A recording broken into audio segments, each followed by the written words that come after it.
এখানে দেখেন আমার ফোন মাত্র 30 মিনিট চার্জ দিয়েছি, এর মধ্যেই দেখি 100% চার্জ কমপ্লিট হয়ে গেছে।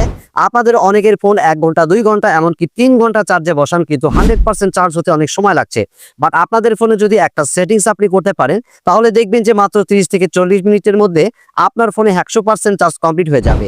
অনেক গুরুত্বপূর্ণ ভিডিও শেয়ার করে রেখে দিন, আর এরকম নতুন নতুন টিপস পেতে পেজটি ফলো দিয়ে সাথেই থাকুন। ফোনে দ্রুত চার্জ কমপ্লিট হওয়ার জন্য প্রথমে আপনি আপনার ফোনের সেটিংসটি ওপেন করে নেবেন। দেন এখান থেকে ব্যাটারি অপশনটা খুঁজে বের করে জাস্ট এর উপর ট্যাপ করবেন। দেন একটু নিচের দিকে স্ক্রল করে এখান থেকে আপনারা চার্জিং সেটিংস এই অপশনটা খুঁজে বের করে জাস্ট এর উপর ট্যাপ করবেন। দেন এখানে মোস্ট ইম্পর্টেন্ট একটি সেটিংস দেখতে পারবেন, সেটা হলো ফাস্ট চার্জিং। এই অপশনটা যদি আপনাদের ফোনে থাকে তাহলে অবশ্যই এটা ট্যাপ করে অন করে দেবেন। যখনই আপনি এই সেটিংসটা অন করবেন তখনই দেখবেন যে আপনার ফোনে যখন আপনি চার্জ বসাবেন খুব দ্রুত চার্জ কমপ্লিট হয়ে যাবে। অর্থাৎ 30 থেকে 45 মিনিটের মধ্যে আপনার 100% চার্জ কমপ্লিট হবে। খুবই গুরুত্বপূর্ণ সেটিংস, আশা করি সবাই করবেন। আর আপনার ফোনে এই সেটিংসটা আছে কিনা অবশ্যই কমেন্টে জানাবেন।